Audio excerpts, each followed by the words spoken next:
Good evening. Thank you for joining me for another Base Hospitality Group training video. Today's video is oriented for our managers and leaders. If you are a department head, a supervisor, or in a management position, this video is designed primarily for you. However, with that in mind, we also do offer these to anyone who's a part of our organization. So if you are at the front desk and you're wanting to learn about leadership and develop your leadership skills, you are welcome to watch this video as well. So welcome again. Thanks for joining me. Today's video is going to be the 4 E's of leadership.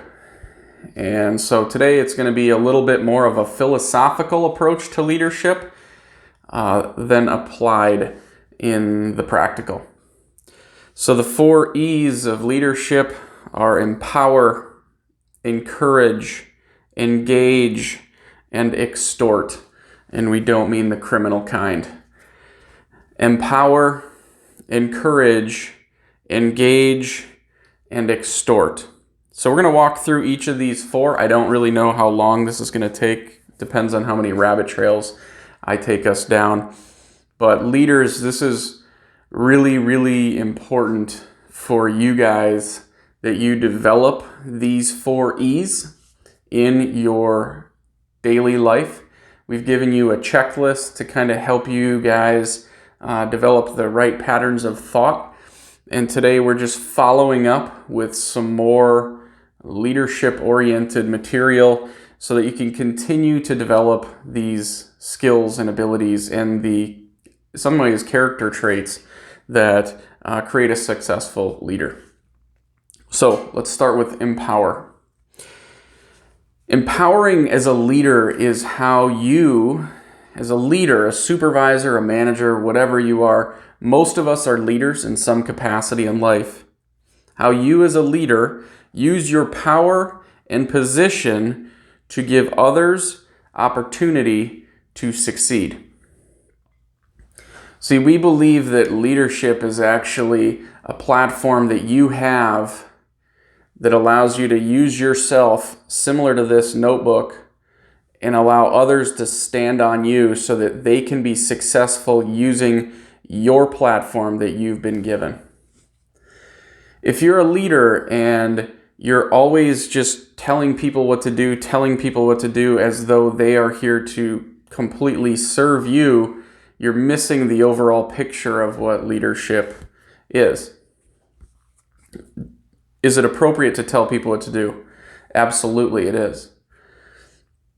As long as there's a mutual understanding from both parties that by doing something, whatever it is I've been asked to do, I am going to be able to come into that which I hope for myself.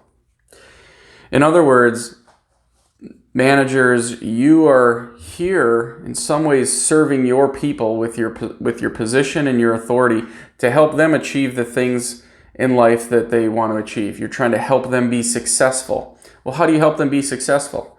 You give them tools that they need to be successful to successfully do their job. You give them training so that they know how to, and they understand why they do their job the way they do it.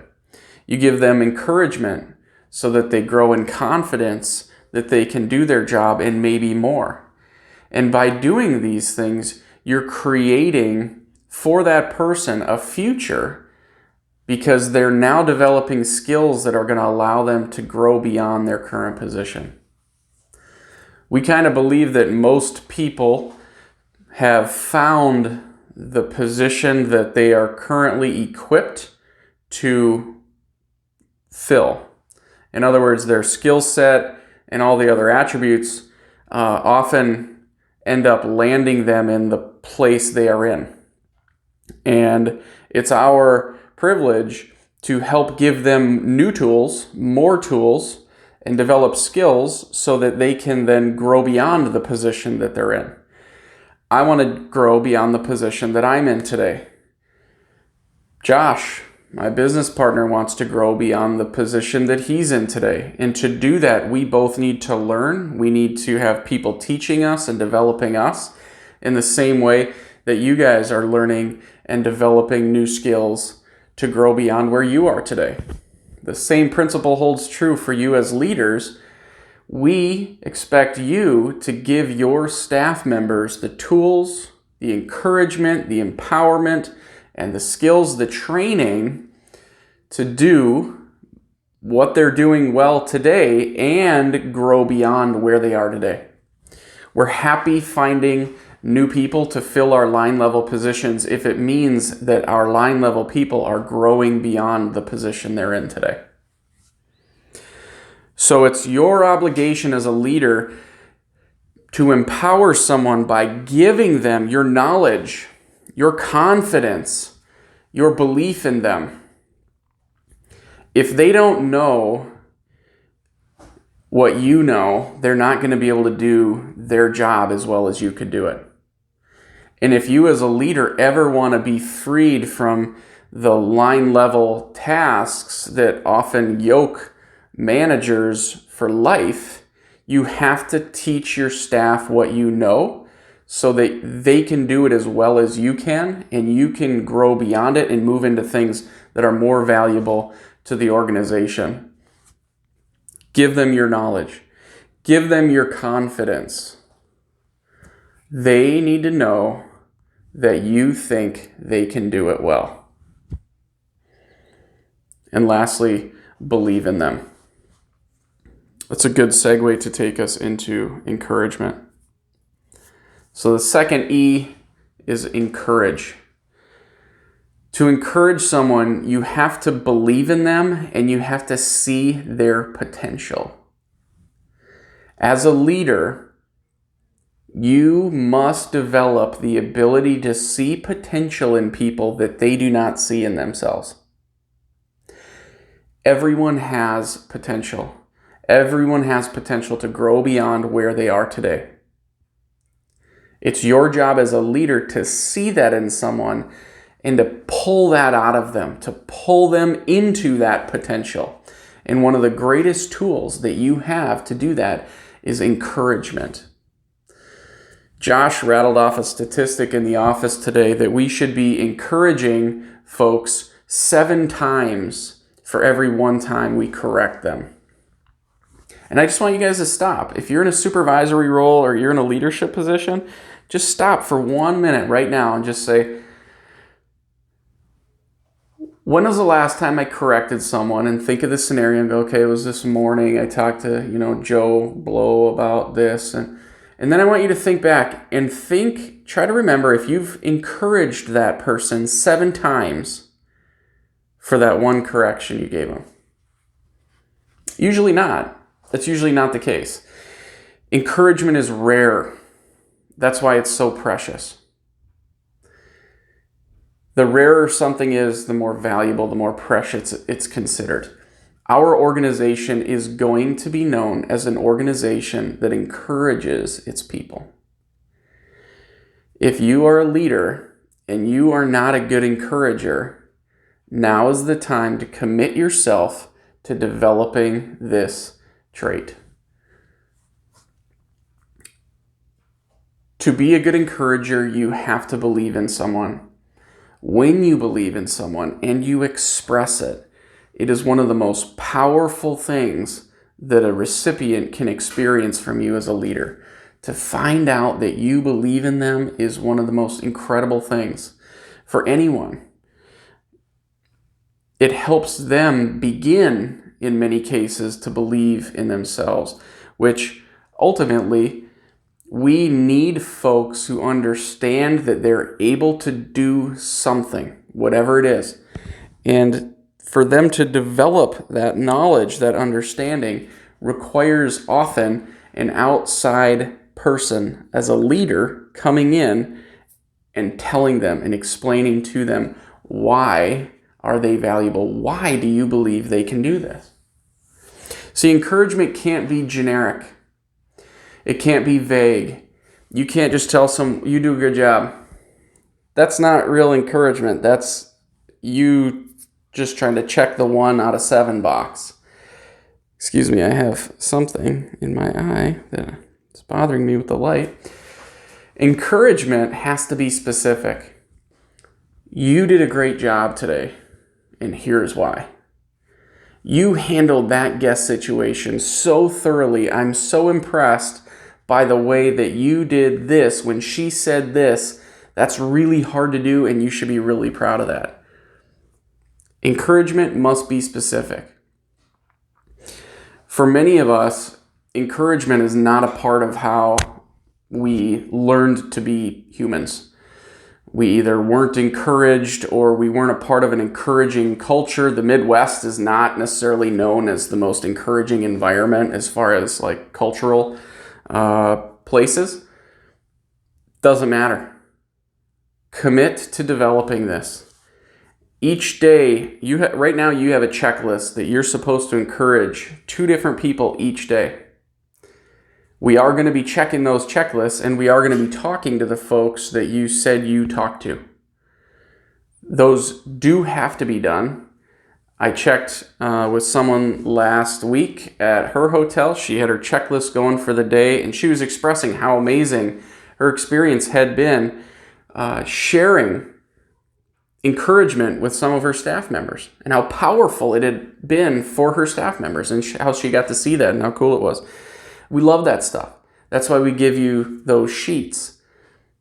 So use them, but make the encouragement consistent, make it specific, and make it authentic. If it's not genuine, it's going to be ineffective. People will know you're buffaloing them and you're just trying to get them to do what you want them to do.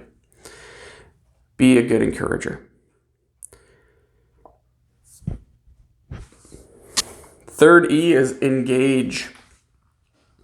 So in this email that I sent you, there's a little 1.5 minute long link to go watch a little clip about the Navy SEALs. And this engage idea ties back to the Navy SEALs video about serving those that are alongside you. That's what makes these guys successful that graduate from SEALs training, which is called Buds Week, or called the Buds program.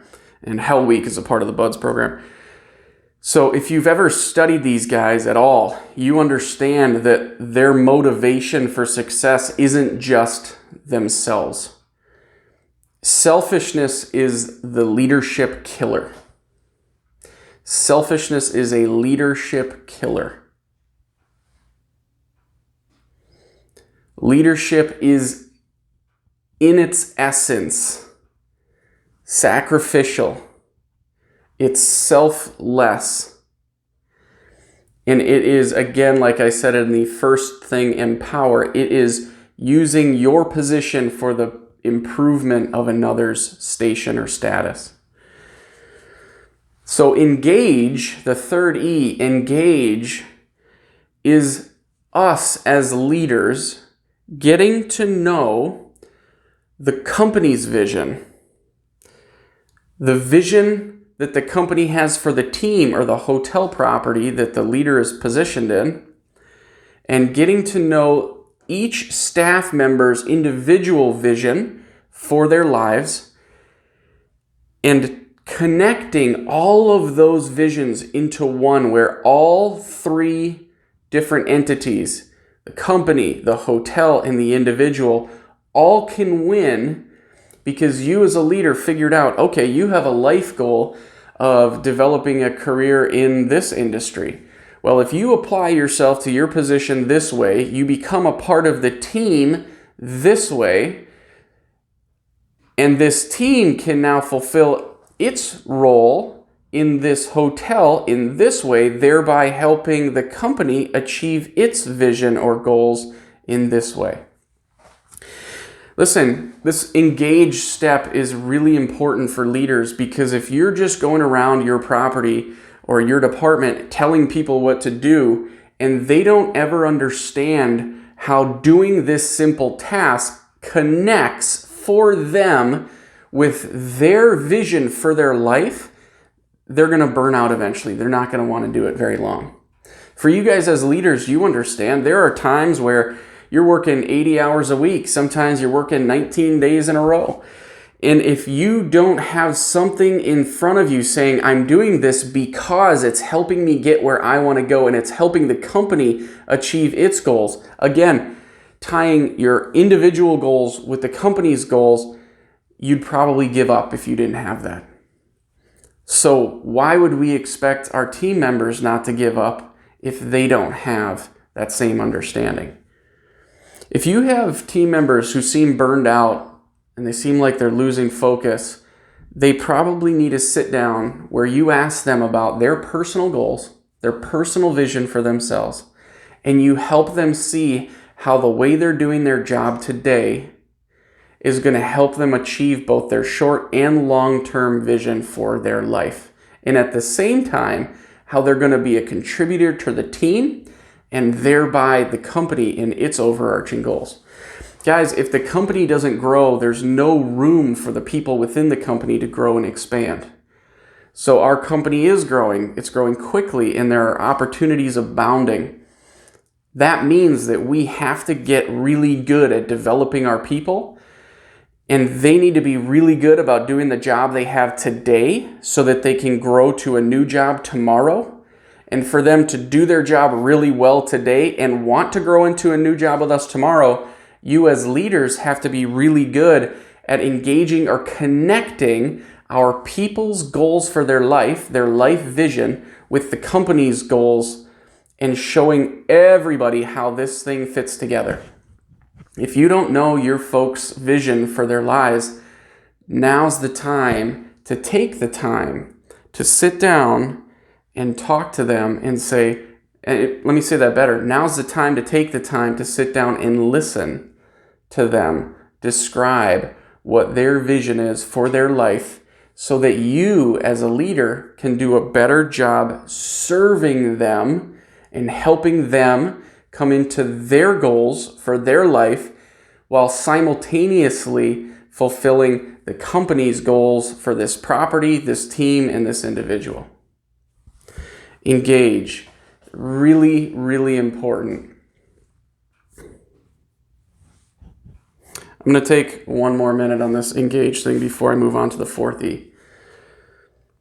We are in the people business.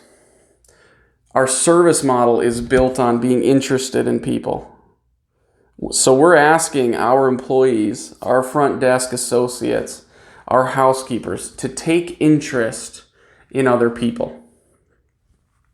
If our managers, our supervisors aren't taking interest in our frontline workers, how interested are they going to be in our guests? See, we, Josh, myself, Jonathan, Banjo, Jim, our above property team guys, we come in, and especially Josh and me, Josh and I are going to sit and we're going to listen to you talk about what you want to do, what you want to become, where you want to grow, so that we can understand how to help you get there. And I can remember back to our last meetings with each one of you, where we actually sat down and had a conversation. And each one of the conversations I've had with you in the last couple of weeks, you've expressed some of these different things.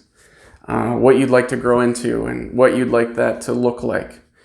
And the reason that we do that is so that you know we value you and we are trying to help you achieve your goals for your life. It's a huge part of who we are as a company. When we do that, we expect you guys to do the same thing for your team, your supervisors, your frontline level people, your frontline associates. And we expect you to model it for your supervisors so they can also do it for their frontline associates in their departments. See, if all of the company ethos and this philosophy we have for doing things ends with our managers, where you guys are the beneficiaries of the way you're being led, but you aren't turning and offering that same type of leadership to your associates, we've created a dam. So if you know anything about water, when a river flows into a body of water, It stays healthy and fresh and pure as long as there's both an inlet and an outlet. If one side is ever dammed up and the water in the pool becomes stagnant, it's no longer healthy. It becomes toxic. Mold grows on the surface. It stops moving. And it also stops going toward a destination. It just becomes stagnant, and complacency sets in for this body of water. The same thing applies for us. We have to have an inlet for healthy culture, for good leadership philosophy, and then we have to have an outlet. If you only have an outlet and you don't have an inlet, you're going to burn out. If you only have an inlet and you don't have an outlet, your team is going to burn out. In either way, if we lose an inlet or we lose an outlet, we have a toxic environment, because this water of leadership philosophy and company ethos stops flowing through, and we have to keep it flowing through. That means that you as leaders have to make sure you're getting consistently an inlet coming to you from our above property team, where you have people listening to you, people developing you, people growing you, people encouraging you. And you have to keep that water flowing to your team by doing the same thing for them. Encouraging, empowering, engaging. And lastly, extorting. So this isn't the criminal type. This extort means, its definition is the means by which you, the leader, provoke action from a person or a team. It's a combination of all we've discussed: how you empower them, how you encourage them, how you engage them, and then how you hold them accountable to ensure that action that's been agreed upon is executed. See, when we're in the engage phase of this third E, and we're engaging and we're talking about how the team has this vision. You've got vision for the front desk. This is the kind of service we're going to provide. This is how we're going to sell corporate rooms. This is how we're going to get sales blocks and event blocks. And you're sharing this vision for the front desk with your team. You also connect it to the company vision. And you say, because if we do this, we can see an increase of revenue that allows the company this. Well, now the company can turn around and reinvest that in our people and in our property. And when we reinvest in our people and in our property, we create new opportunities and better paying opportunities for the people that are already here, thereby helping our team members improve their quality of life and achieve their goals and visions for their life. And when you do all that, you say, so the way that we're going to get even better as individuals and in our department is by doing this, and this. The extort step is the way that you go back around and hold accountable your team and your individuals to ensure they completed the things you mutually agreed upon to the standards that you set forth for them. All right, so that was a big, long paragraph. I'm going to explain it, try to give you a scenario. So we're gonna sit down together, and if I'm your manager and I'm talking, I'm gonna say, okay, so tell me about your life goals. You're like, man, I want to learn about hotels. I want to grow. I want to be in a leadership position. I want to get paid better. I want to have a better quality of life. And I'm going to say, that's great. I think we can help you do that. We've got the tools. We've got the resources. You're doing a great job in your current role. So here's what we need the front desk to become with you as an associate if you're going to grow into a front desk management position. We got to get really good at capturing sales leads. We've got to provide great service, because if we do those two things, the current front desk manager, he can graduate to a position where he doesn't have to be on the desk every day, because we've got the revenues to free him up, and now we've got the business that he's got other things to do. So that opens up a spot for you to become a front desk manager. So I need you being on top of those front desk sales leads. I need you to provide the best service. Find those VIP guests in your arrival sheet. Make sure that they're being taken care of. When they check in, make sure they know they're loved and that it's not just you, but it's your colleagues doing it. Because if you do that, and our manager can get freed up, so he's got other stuff to do, you can graduate to a new position as a front desk manager. The company is also getting where it wants to go because Charlie and Josh now don't have to be so involved in all the property management level stuff because we have a manager who can do it. So now they can help us grow, which now creates new opportunities, new management opportunities, new general management opportunities for you. But it all comes back down to doing the simple things at the front desk. Is our property clean? Is that checklist being completed every day and being completed well?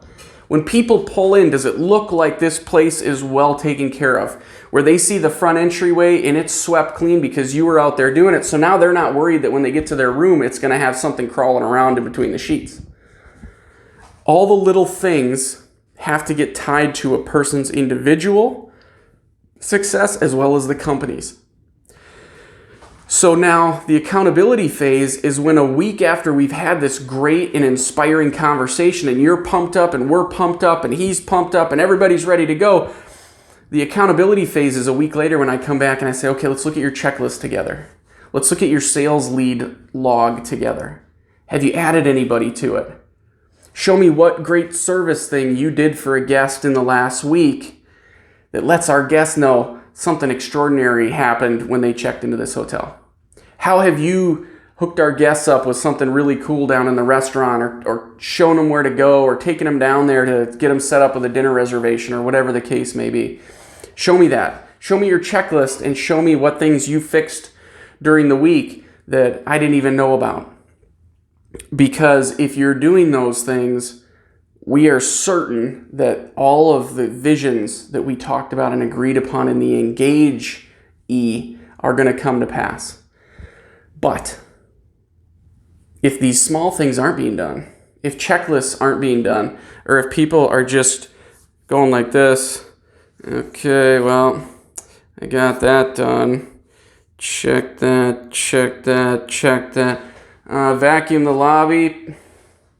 Looks good. Check that. I did that last week. That's fine. If that's how things are going and there's no accountability from leadership or colleagues, then nobody's achieving the goals or the visions that we talked about in the Engage E. The only way these things happen is if everybody is working together and our leaders are providing accountability to make sure these things are being done and being done well. The great thing about accountability is it's just an evaluation. Evaluation may even have been a better word than extort, but you're evaluating were the things we agreed upon in the tasks that you've been given completed to the standards that have been set forth for you. Because if they have, accountability is me encouraging you for doing such a great job on your checklist, for getting 4, 5, 6 new sales leads each shift. That's really reasonable. 5, 6 sales leads each new shift. If you're doing that, I can come to you as a leader and encourage you. Wow, you're doing a great job. You are truly leading the way for the staff. You're setting a path for yourself to come into that front desk manager position when the time is right. You keep it up. Because here also is what's happening to the hotel's revenues. See, they were here at the beginning of the month. Now we're here. And if we get to here, this guy can come off the desk. That opens up that position that you're after. He's now doing stuff that needs to be done at the hotel. Charlie and Josh can go build this new project or buy a new property. And thereby, again, we're all coming into realizing the vision that we each have and we collectively have for ourselves and the company. I can't overstate the importance of leadership. Empower, encourage, engage, and evaluate. We'll just switch the last E to evaluate at this point. It sounds better now anyway. Those 4 things none of them can be missing. If you're missing empower, then you're coming across more like a whip cracker than you are a leader, an empowerer. If you're not encouraging your people, they're going to be frustrated, discouraged, and burned out, and they're going to want to give up, and you're going to have crazy turnover. If you're only encouraging and you're never evaluating and holding accountable, people are going to think you're soft and they're going to take advantage of you. If you're telling them what to do all the time and you're not engaging with them, they're never going to know how doing their job well actually benefits them, which is really important for people to understand. So all 4 of these principles are absolutely critical to be there for a leader's success. So whether you're supervising, whether you're leading a single department like a front desk manager, whether you're a manager of the whole hotel, these are the principles you have to develop, and they're the principles you have to live every single day, day in and day out, to ensure the success not only of the company, not only of the property, but also yourself and your associates. Guys, I appreciate you watching, staying with me through the whole thing. I know it was probably a longer video, but this is that important. It's worth the time. So managers, I do expect you to come back with some questions, some scenarios of how you're trying to figure this stuff out. And it's okay for you guys to ask us where we think you can grow too. It's a great activity. It's a great opportunity. It's a healthy environment to do that. You don't have to be afraid if you lack 1 or 2 or 3 or 4 of these attributes. You could say, I'm not good at any of these right now, and I want to grow at all of them. And we're going to say, great, let us help you do that. How can we help best? We appreciate you guys, and we'll see you guys all this week.